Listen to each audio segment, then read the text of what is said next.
Napakalinaw po nito. Pero lubog ni sa mga taong lubog-ugoto. So, yan ang nangyari. So verse 4, at sinabi nila, "Hali kayo, magtayo tayo ng isang lungsod para sa ating sarili at ng isang tore na aabot sa langit ang taluktok at gawin nating tanyag ang ating pangalan para hindi tayo mangalat sa ibabaw ng buong lupa." Okay. Bayomer haba. Nebni lano. Omigadol. Berosyo. Gamayim. Binaashi. Lano.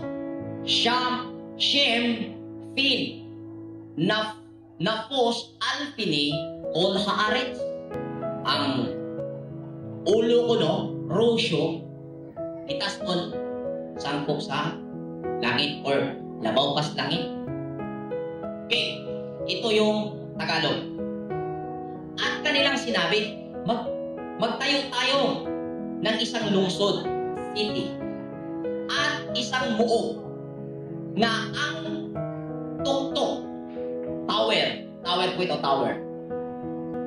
Kasi ang tower, ang nagsisilbing muog, dito din ginamit para durungawan para sa pagbabantay sa isang city. Okay?